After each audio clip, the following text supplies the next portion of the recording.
Amén. Bien, vamos a orar. Vamos a orar todos y luego vamos a ver lo que la palabra del Señor dice para nosotros en este día. Oremos, hermanos. Amado Padre, en el nombre de Jesús queremos darte gracias, Señor, por tu inmensa misericordia, por tu inmenso amor, Señor. Padre bueno, sabemos que tú habitas aquí en medio de tu pueblo, sabemos que tú estás en medio de nosotros. Es nuestra oración, Señor, que tu palabra sea viva y eficaz para cada uno de nosotros, Señor. Tú nos conoces, tú conoces tus propósitos eternos con cada uno de nosotros. Te pedimos que mi mente, que nuestros corazones puedan reconocer tu voz, Señor, y entender tu palabra. En el nombre de Jesús te lo pedimos, Señor. Padre bueno, es mi oración, que me ayude, Señor, a que pueda exponer fielmente tu palabra en el nombre de Jesús. Oramos todos juntos y decimos amén, amén y amén. Bien, mis hermanos, bueno, 6 meses, ¿no? 6 meses que estamos estudiando más o menos la carta al Evangelio de Lucas, y aún así hay muchas cosas que vamos a seguir aprendiendo. No es que ya he estudiado Lucas y cuando escuche Lucas, yo ya sé. No quiere decir eso. Siempre aprendemos, amén. Siempre aprendemos. Hoy estamos ya con esta carta 6 meses, pero le aseguro que hay cosas que usted las está olvidando. Así que sería bueno recordar un poquito acerca de qué es lo que Lucas está diciéndonos, amén. Hoy nos vamos a enfocar solamente en 3 versículos, pero es importante que recordemos qué es lo que Lucas está escribiendo.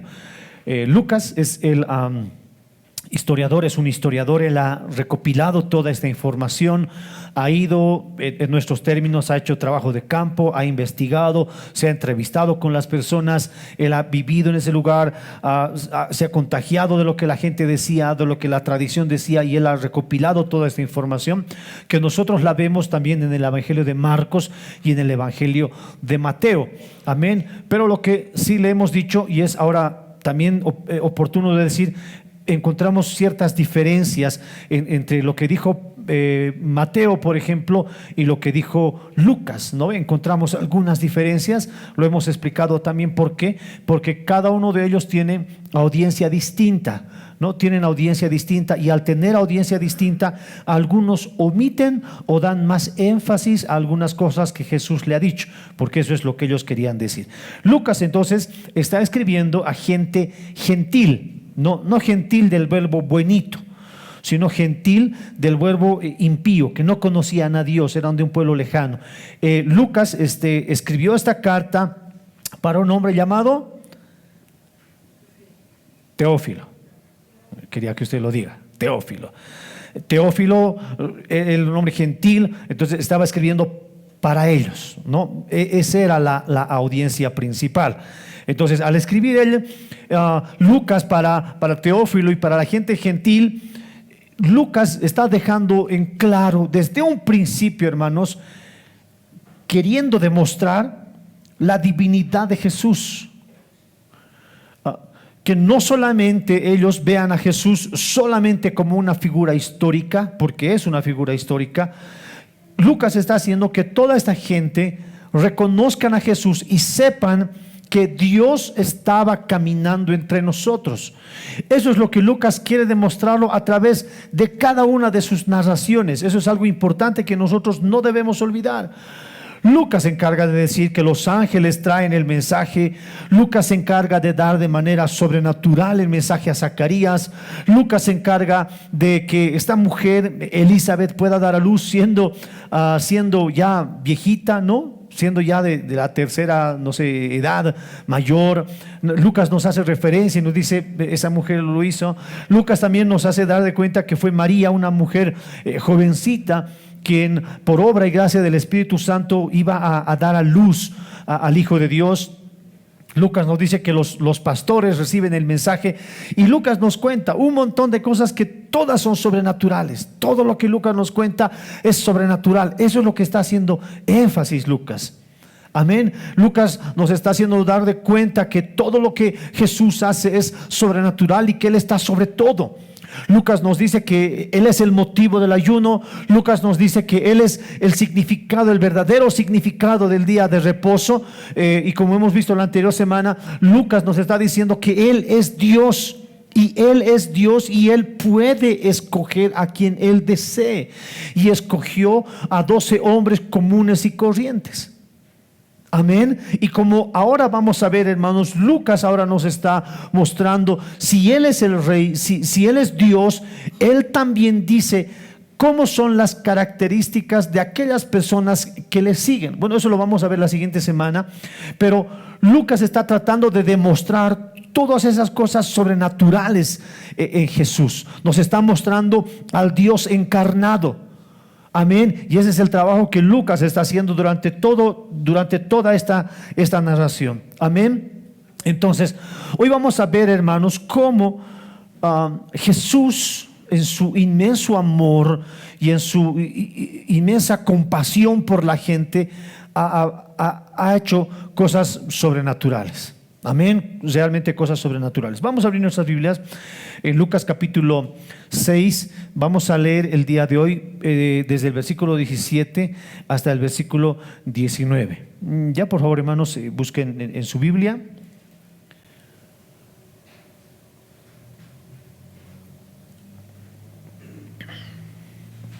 Bien. ¿Lo tiene? Bien. Hemos titulado este sermón La fama y compasión de Jesús. Bien, ¿por qué le hemos puesto este título? Ahora lo va a ver. Dice así, versículo 17. Y descendió con ellos, ¿con quiénes? ¿Con quiénes? A ver, la anterior semana ya hemos hablado. ¿Con quiénes descendió? Con los apóstoles, ¿no? Porque ahora vamos a ver que hay diferencia entre los apóstoles, los discípulos y gente. Entonces, mire lo que dice. Y descendió con ellos, se estaba refiriendo a los apóstoles, y se detuvo en un lugar llano, en compañía de sus discípulos y de una gran multitud de gente de toda Judea, Jerusalén y de toda la costa de Tiro y Sidón, que habían venido a oírle y para ser sanados de sus enfermedades. Y los que habían sido atormentados de espíritus inmundos eran sanados. Y toda la gente procuraba tocarle, porque poder salía de él y sanaba a todos. Amén. Entonces, lo primero que nosotros vamos a ver, hermanos, es esta diferencia que está haciendo Lucas de la gente que estaba caminando con Jesús. Entonces, Lucas quiere que se nos quede claro de la audiencia de con quién está hablando. Y eso para nosotros es importante. Porque el que una persona diga algo toma relevancia cuando nosotros sabemos a quién le ha dicho o ante quién ha dado ese discurso. Amén. Ahí toma relevancia el discurso que ha dado. Entonces, Lucas nos está diciendo, uno, que estaba Jesús eligiendo a los 12 apóstoles, ¿no? Eligió a los 12 apóstoles. Él descendió y se encontró con los discípulos. Entonces, aquí nosotros vemos, como lo hemos explicado la anterior semana, que no todos los discípulos eran apóstoles. Jesús tenía decenas de discípulos y, sin miedo a equivocarme, centenas de discípulos. Discípulo quiere decir seguidor. Entonces, él tenía decenas y centenas de seguidores así comprometidos con Jesús. Pero en un compromiso quizás más alto tenía a los apóstoles. ¿Quiénes eran? 12 apóstoles, sus discípulos que eran decenas, centenas, quién sabe hasta miles, ¿no? Y luego Lucas nos dice que también había una gran multitud de gente. Para ese entonces la fama de Jesús se había extendido a muchos lugares.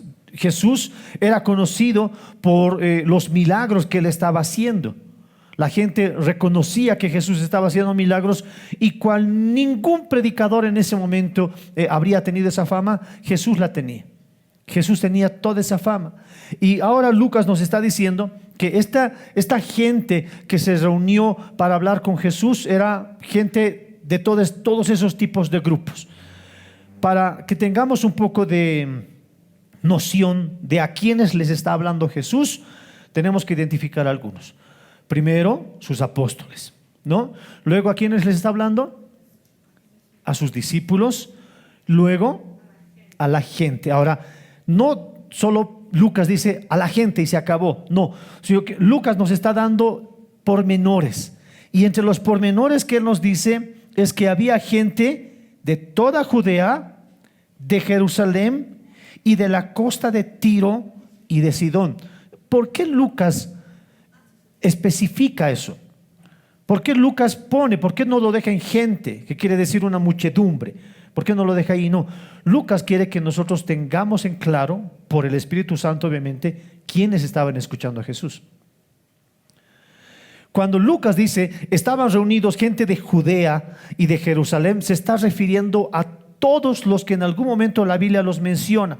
Por ejemplo, los fariseos.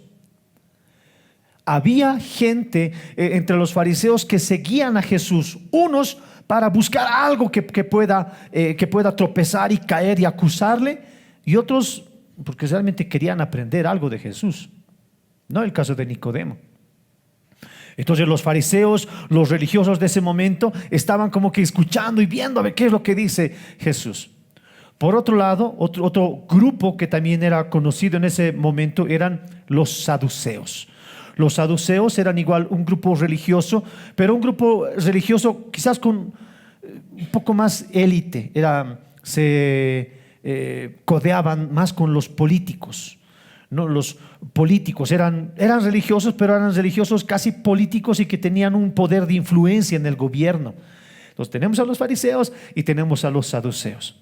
Pero otro grupo que también tenemos que recordar eran los esenios. ¿Quiénes eran los esenios? Los esenios era un grupo de personas que decían: todos ustedes están mal, todos ustedes son impíos, todo lo que ustedes hacen es malo y mejor nosotros nos apartamos. Y los esenios era un grupo que se apartaban de toda la ciudad y vivían en lugares desiertos. Ahí practicaban tipo de ayuno y prácticas rituales, prácticas que mortificaban su cuerpo. Ellos pensaban que mortificando su cuerpo iban a ser más santos, no iban a ser más aceptos a Dios. Se apartaban de la gente, se apartaban del pecado y se iban a otro lugar. Esos eran los esenios, ¿no? Otro grupo de los que también tenemos que saber que estaban ahí. Entonces usted ya tiene que saber quiénes estaban escuchando el mensaje de Jesús. Estaban dije los fariseos, dije los saduceos, dije los esenios, estaban los celotes. ¿Quiénes eran los celotes? ¿No? Jesús escogió a uno de sus apóstoles que era un celote. Los celotes era un grupo armado, era un grupo guerrillero que estaba en contra del imperio romano, pero ellos querían tomar el control de ese lugar, pero a la fuerza. No eran los guerrilleros del momento. Querían derrocar al gobierno, querían matar a los romanos, o sea, eran el grupo armado ahí de Israel, ¿no? Entonces ahí nosotros tenemos a los celotes, y Jesús escogió de entre los celotes a uno que se llamaba Pedro, Simón el celote. Entonces tenemos a un celote entre los apóstoles. Mire, toda esa gente le está escuchando a Jesús. Hay otro grupo que no se habla mucho, pero se lo tengo que decir porque lo estamos tocando, si no es cuando, ¿no? Los herodianos. Los herodianos, ¿ya? No es muy difícil de recordarnos esto, porque los herodianos eran judíos, ¿me está escuchando? Eran judíos, pero que estaban de acuerdo con la dinastía de Herodes. Por eso son herodianos. Estaban de acuerdo con los impuestos, estaban de acuerdo con el imperio. Entonces los herodianos y los celotes eran los mejores amigos, ¿no es cierto? ¿Cómo que amén? ¿Quiénes eran los celotes? Era un grupo subversivo, era un grupo que odiaba a los romanos, ¿no? Y tenemos a los herodianos. Los herodianos estaban a favor de la dinastía de Herodes. Entonces, los celotes y los herodianos se odiaban, pero estaban ahí junto a Jesús. Ahora mire, Lucas no solamente nos dice que estaban estos grupos religiosos. A ver, para memoria, no estamos en una clase de teología, pero a ver, para un poquito hagamos memoria. ¿Quiénes estaban con Jesús? Los apóstoles, los discípulos y la gente. Ahora, entre la gente de Jerusalén, ¿quiénes estaban? Los fariseos, los saduceos, los esenios, los celotes y los herodianos. Excelente. 5 grupos ahí del pueblo de Israel. Pero Lucas dice que no estaban solamente ellos. Lucas nos dice que había gente de Tiro y de Sidón. Entonces, Lucas está colocando esto intencionalmente para que nosotros sepamos quiénes están escuchando el mensaje de Jesús. ¿Y quiénes eran los de Tiro y de Sidón? Bueno, este pueblo, hermano, nosotros lo notamos muy poco en el Nuevo Testamento, pero sí es significativo. Representan a los paganos, a gente impía. Estos, los de Tiro y de Sidón, son los que en algún momento utilizó Jesús el ejemplo cuando a Betsaida hubo grandes milagros en Betsaida, y Jesús le dijo: ay, Betsaida, si en Tiro y en Sidón hubiera hecho yo estos milagros, ellos se hubieran convertido ya hace rato. No hacía referencia que era una nación pagana, idólatra. Los de Tiro y de Sidón, por ejemplo, son los que en algún momento aclamaron a Herodes, y cuando lo aclamaron dijeron: voz de Dios y no de los hombres. O sea, lo estaban divinizando a Herodes. ¿Qué nos está mostrando Lucas? Que era una nación pagana, idólatra. O sea, era bien idólatra. Bueno, nosotros como naciones sabemos que hay naciones más idólatras que otras, ¿no es cierto? Por ejemplo, ¿cuáles? ¿Bolivia es una nación idólatra? Sí, ¿no? Pero ¿habrá naciones más idólatras? La India, perdón, México, ya, puede ser. No es cierto, porque en la India, por ejemplo, todo es Dios, ¿no? El ratón, el gato, todo es Dios, todo es Dios. Entonces, hay naciones más idólatras. Bueno, Tiro y Sidón estaba así, en el top 1 de idolatría, paganismo. Entonces, era lo mejor. Entonces, Lucas nos está diciendo ahora que cuando Jesús descendió, toda esta gente estaba congregada. Y usted ya se imagina la multitud. Usted imagínese la multitud: fariseos, esenios, celotes, estaban los herodianos, también estaba gente pagana, un montón de gente. Y todos así con rasgos distintos. Y Jesús va a congregarlos en ese lugar y va a darles lo que nosotros conocemos como el Sermón del Monte. Ahora, por eso hay una diferencia, hermano. Yo sé que es un poco técnico, pero para que no quepa dudas, escúcheme esto, no se me pierda. Lucas ahora lo llama el Sermón del Llano, o sea que descendió. ¿Dice o no dice la Biblia? Descendió, ¿no es cierto? Pero si leemos su paralelo en el Evangelio de Mateo, Mateo dice que subió a un monte. Entonces, acá hay una pregunta: ¿o descendió o subió? Y acá los que quieren decir o probar que la Biblia se contradice utilizan este término. Le van a preguntar a ustedes: oh, la Biblia se contradice porque Lucas dice que descendió a un lugar llano y Mateo dice que subió al monte. Entonces la Biblia se contradice. Y usted va a decir: no, yo estaba presente cuando mi pastor predicó eso. Esto es lo que significa. Lucas nos está diciendo ahora, bueno, que varios de esos montes no precisamente era así un triángulo y ya estaba ahí arriba, no, sino que de entre los montes que habían en ese lugar, habían ciertos lugares planos en el monte. O sea, que no era un monte triángulo así, sino que descendía y podía haber una planicie, un lugar llano donde la gente ya podía esperar. Y tiene sentido porque subieron todos los discípulos y Jesús hizo subir más arriba aún a sus apóstoles. Estaban todos sus discípulos y Jesús los reunió, los llevó más arriba a sus apóstoles. Y con sus apóstoles descendió con sus apóstoles a un lugar llano, a un lugar más planito. Pero más abajo había todavía monte. Entonces, Mateo está diciendo que estaban en el monte. Y es verdad, estaban en el monte, pero descendieron hasta cierto lugar a un lugar llano. Amén. Entonces, cuando nosotros vemos eso, por eso la Biblia, hermanos, la Biblia es inerrante, no tiene error y no se contradice. Amén, hermanos. Lo que pasa es que a veces nosotros no le ponemos un poco de empeño a lo que quiere decir. Eso es lo que está diciendo Lucas y eso es lo que está diciendo Mateo. Entonces, Lucas está diciendo que descendió a un lugar un poco más plano, ¿no? de todo el monte, descendió a un lugar llano, y ahí les enseñó a toda esta gente verdades que iban a quedar grabadas hasta el día de hoy. Toda esta gente que vino a congregarse en ese lugar, vino con un propósito, ¿no? Vino con un propósito. Vino con el propósito de oírle, según lo que dice la Biblia, y para ser sanados de sus enfermedades. Toda la gente que estaba ahí tenía uno de estos dos propósitos: o escuchar sus enseñanzas o ser sanados de sus enfermedades. Y esto es algo, hermanos, que nosotros lo vemos hasta estos días, y no está mal, no podemos condenar, porque muchos buscan a Jesús de esas maneras, buscan a Dios de eso, quieren conocer más de la palabra, quieren conocer más de Dios. O otros, hermanos, hemos llegado a los pies de Jesús a través de una enfermedad. Si yo le preguntara cuántos hemos llegado a Dios por una enfermedad o por un problema, muchos levantaríamos la mano, ¿no es cierto?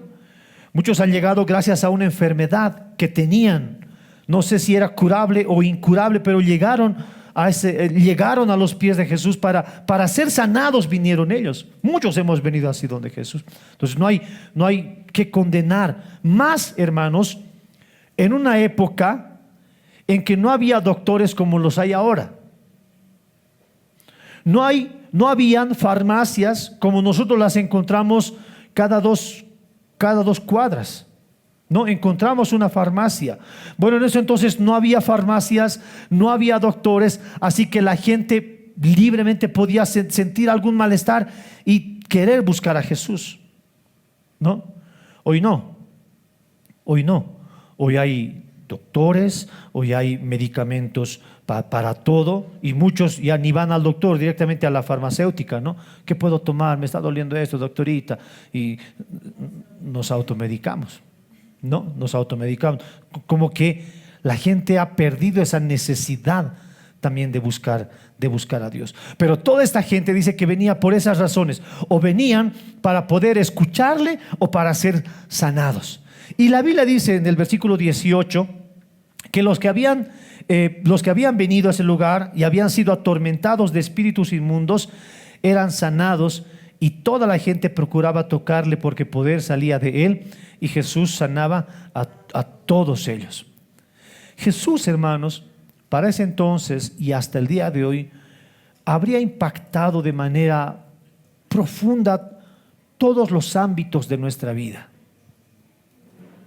Por ejemplo, cuando Jesús enseñaba y cuando mucha gente se acercaba a Jesús para aprender algo, sus mentes eran transformadas.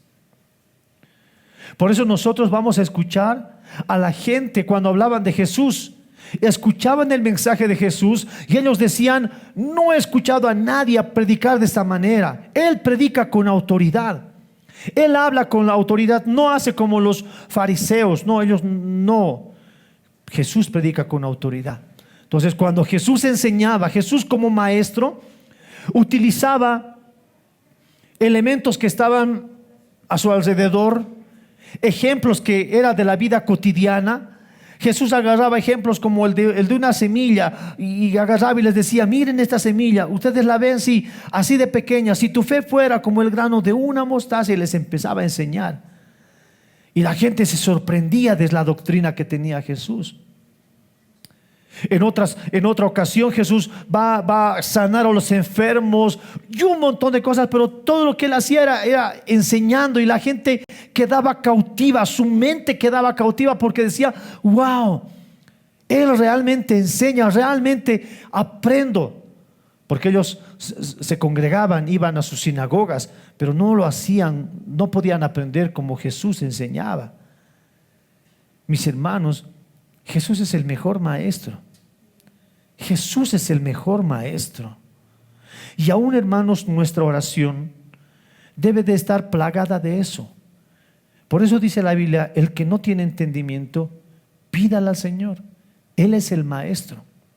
Pídale a Dios en oración: Señor, necesito esto, ayúdame. Yo le aseguro que si nosotros acudimos sinceramente delante de Dios, Él es fiel y justo para responder nuestras oraciones.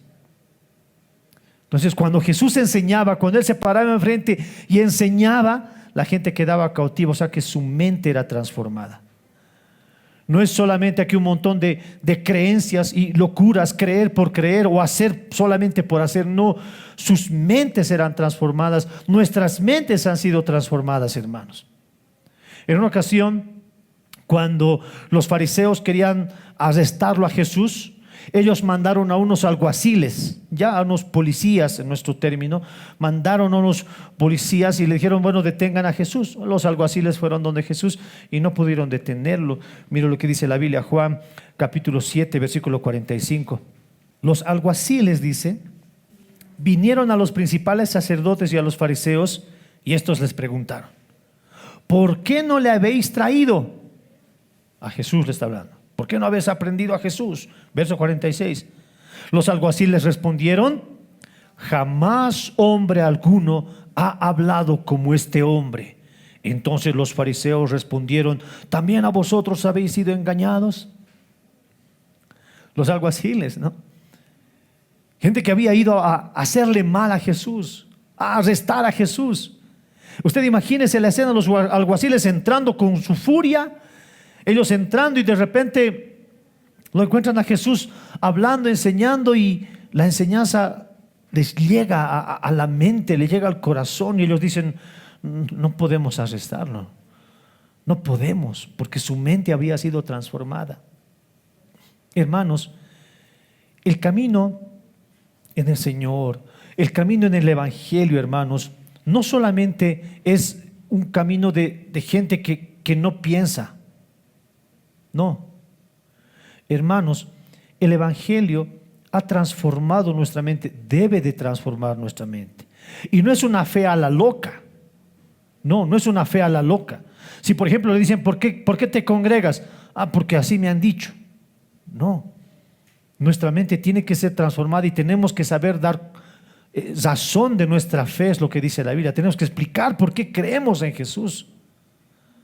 Nuestra mente es transformada, hemos sido transformados. Hermanos, se han hecho estudios en poder medir la madurez de los jóvenes, ya el nivel de madurez intelectual y moral de los jóvenes. Los jóvenes que asisten a una iglesia regularmente son jóvenes que aplican con mayor eficacia su madurez. Son gente más madura a comparación de jóvenes que no asisten a una iglesia. Los jóvenes que asisten a una iglesia son moralmente más efectivos que jóvenes que no asisten a una iglesia.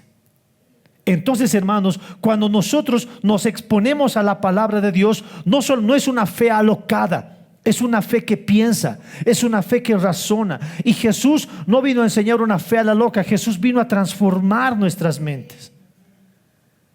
Amén, hermanos. Por eso es que no dejamos de congregarnos y seguimos creciendo y seguimos madurando.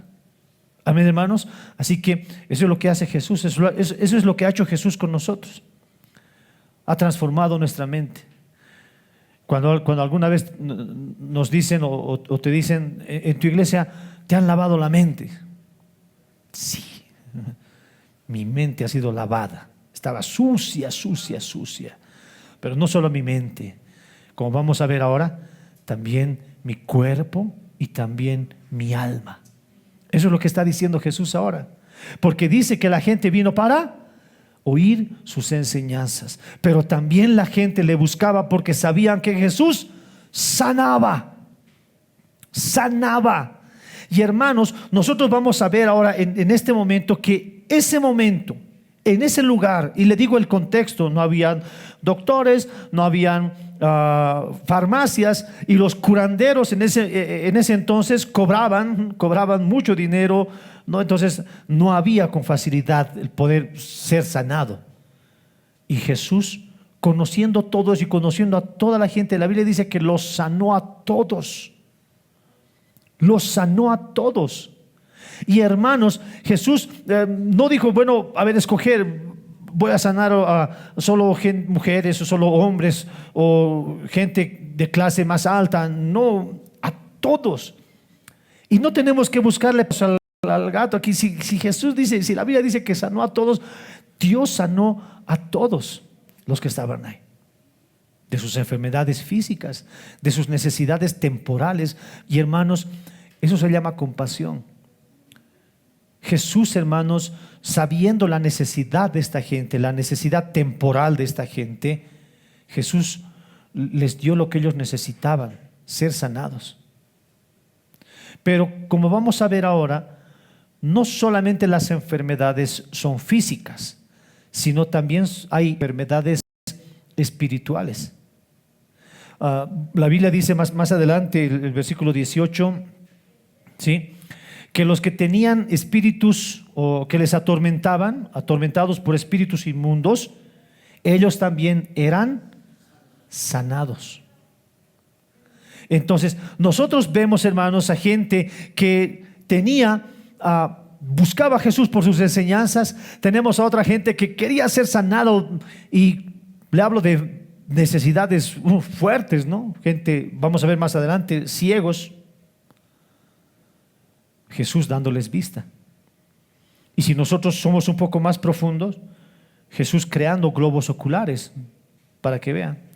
Otros que eran sordomudos, Jesús obrando en ellos, y si somos más profundos, que puedan tener el don de poder escuchar y hablar, ¿no? Por eso dicen que los mudos no pueden hablar porque escuchan, no han aprendido palabras, ¿no es cierto? Y por eso no pueden hablar. Pero imagínese milagro, que un sordomudo hable, que aprender inmediatamente su lengua y hablarlo. Hermanos, esos son realmente milagros creativos. Y Jesús sanó a todos ellos, sin distinción alguna. Pero también, como vemos ahora, esta gente, o mucha de esta gente, tenían enfermedades espirituales que los atormentaban. Les atormentaban. Ahora, usted sabe todo el grupo de gente que estaba, ¿no es cierto? Estaban los de Tiro, estaban los de Sidón, estaban algunos celotes heridos, estaban algunos los fariseos, y quién sabe si ellos estaban con alguna enfermedad. Pero Jesús les sanó a todos, les mostró compasión a todos y cada uno de ellos. ¿Se imagina? Un celote con toda su furia, queriendo vengar a su pueblo, ser sanado con un toque tierno de Jesús. Usted imagínese a uno de Tiro o de Sidón, no, gente idólatra, pagana, acercarle a Jesús, tocarle y que poder salga de él. Ese toque transformador, hermanos, solamente Jesús lo podía tener.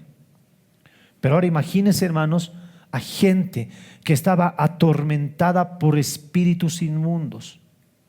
Ahora, aquí, hermanos, hay dos tipos de posesiones. Uno, la posesión que tienen la mayoría que no cree en Dios. La mayoría, hermanos, que no creen en Dios, todos, mejor dicho, todos que no creen en Dios, son de alguna manera poseídos por el diablo. Sí, todas aquellas personas que no creen en Dios son poseídos por el diablo. Eso es lo que nos va a decir la Biblia, que el mundo entero está bajo el maligno, bajo su poder. Mire lo que dice Efesios capítulo 2, versículo 2. Por favor, acompáñenme a leer Efesios 2:2. Dice: y Él, hablando de Jesús, os dio vida a vosotros cuando estabais muertos en vuestros delitos y pecados, en los cuales anduvisteis en otro tiempo, siguiendo la corriente de este mundo, conforme a ¿quién? Conforme al príncipe de la potestad del aire. Ahora mire, el espíritu que ahora opera en ¿quiénes? En los hijos de desobediencia, entre los cuales también nosotros vivimos en otro tiempo, en los deseos de nuestra carne, haciendo la voluntad de la carne, de los pensamientos, y éramos por naturaleza hijos de ira, lo mismo que los demás. Entonces ahora Pablo está diciendo que la gente que no conoce a Dios vive y hace las obras que le agradan a su padre, el diablo. Es un tipo de influencia, la gente que no cree en Dios. Pero hay otro tipo de influencia más fuerte, que quita la voluntad de las personas. Lo hemos hablado ya en algún momento. Pero gente que es poseída de tal manera que no puede hacer ni siquiera su voluntad, es completamente esclavo del diablo, tomado por el diablo. Y ahí nosotros vamos a ver, por ejemplo, al endemoniado Gadareno, ¿no es cierto? Que no podía hacer su voluntad, atormentaba a la gente, lo atormentaba a él. Y cuando Jesús se le acercó y le preguntó al Gadareno qué le dijo el demonio se manifestó y le dijo: aquí estamos miles, muchos estamos acá.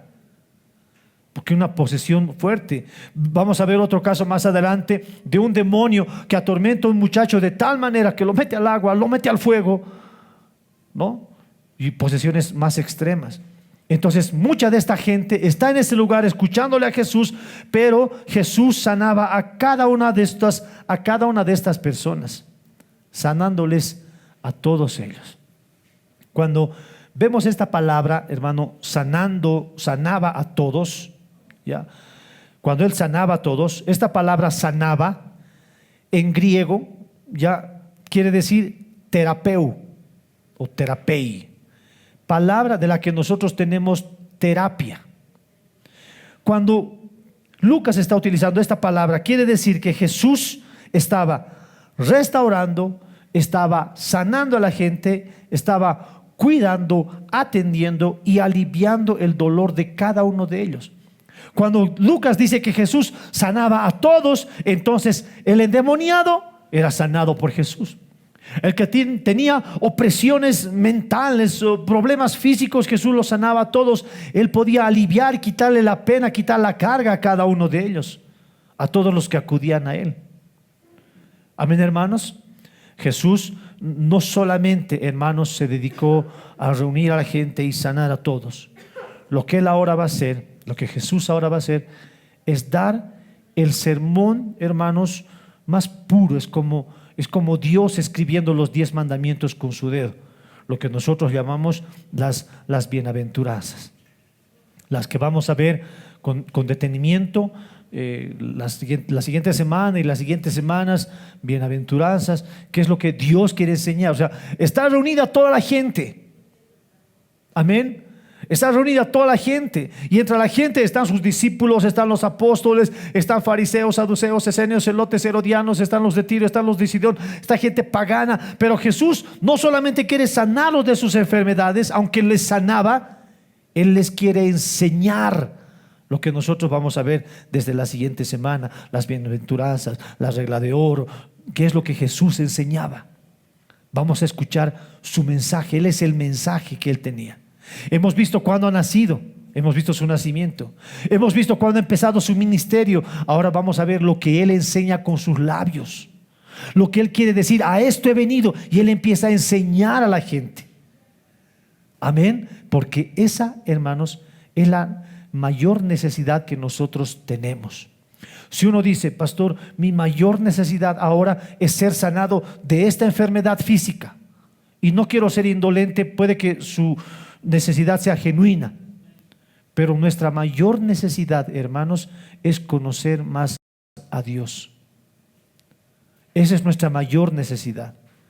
Yo sé que tenemos cada uno de nosotros necesidades genuinas, pero no nos damos de cuenta que nuestra mayor necesidad es conocer a Jesús y conocer lo que Él enseñaba.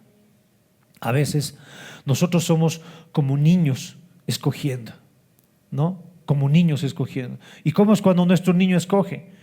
Ellos escogen y dicen: oye, quiero este juguete. No, hijo, no necesitas un juguete, necesitas ropita interior. Mañana vas a empezar las clases, tengo que comprarte la ropa interior. No, mami, cómprame los juguetes. No, ropa interior. Yo conozco lo que necesitas.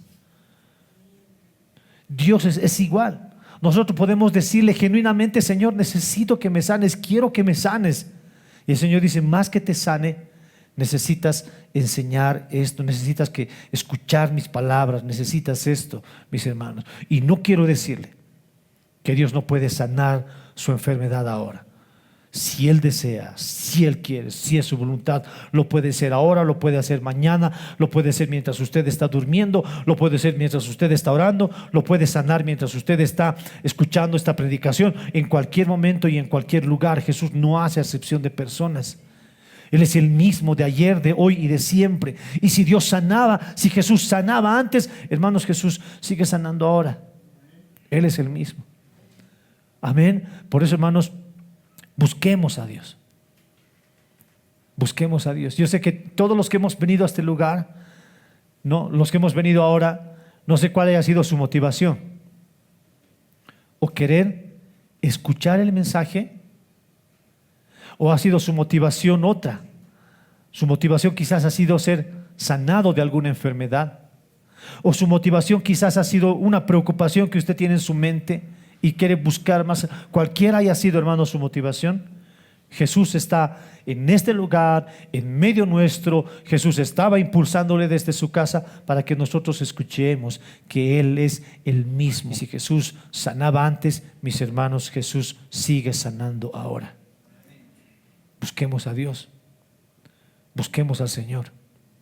Y es verdad que ahora quizás hay más doctores, quizás hay farmacias y ya no tenemos esa necesidad prioritaria de buscar al Señor. Hermanos, recordemos que aunque haya doctores, aunque haya farmacias cada 2 cuadras, aunque yo tenga el dinero suficiente para poder comprarme el medicamento, hermanos, lo primero que debemos hacer es buscar a Jesús, buscar a Dios. Y no le digo que no vaya al doctor, no, que no vaya a la farmacia, no, está bien, vaya. Pero lo primero que debemos hacer es buscar a Dios y decirle: Señor, esta es mi dolencia, esta es mi necesidad, y acudir a Dios primero. Es lo primero que debemos hacer. Amén. Y luego ya dispondrá, si tenemos los recursos para poder comprarnos un medicamento, si tenemos los recursos para poder ir a un doctor. Dios es Dios. Amén. Amén, mis hermanos. Cuando nosotros tenemos esto en nuestra mente y en nuestro corazón, yo le aseguro, hermano, que podemos vivir nuestra vida de mejor manera. Amén. Vamos a ver bienaventuranza, vamos a ver las enseñanzas de Jesús versículo por versículo, pero nosotros tenemos que recordar que ese es el mensaje de Jesús. Eso es lo que Dios quiere que sepamos. Amén. A veces nosotros tenemos ciertas bienaventuranzas separadas en nuestra mente, ¿no es cierto? Conocemos algunas, pero pensamos que es un mercado. Pensamos que esta bienaventuranza me gusta y me la agarro, esta no me gusta. No, vamos a ver qué es lo que cada una de ellas significa, y como vamos a ver en la palabra, cada una de ellas están encadenadas una con la otra. Amén, hermanos, que es lo que Jesús quiere enseñarnos, sin perder de vista a toda esa gente que está reunida y congregada así. Amén. Gente que genuinamente buscaba al Señor, gente que no estaba tan comprometida con Jesús, ¿no? Gente que quería buscar ocasión para que Jesús caiga. A toda esta gente Jesús les estaba enseñando esto, lo que vamos a ver, las bienaventuranzas y los ayes. Ay de aquellas personas, ¿no es cierto? Dice Jesús, pensando en todos ellos, pero también pensando en nosotros, porque en este tiempo nosotros igual, o sea, en cada iglesia, en cada ciudad, todos estos grupos de personas están repartidas igual entre cada una de nuestras ciudades y entre cada una de nuestras iglesias. Amén. Así que escuchemos con pasión lo que Jesús quiere enseñarnos. Amén, mis hermanos. Amén. Vamos a ponernos de pie y vamos a darle gracias al Señor.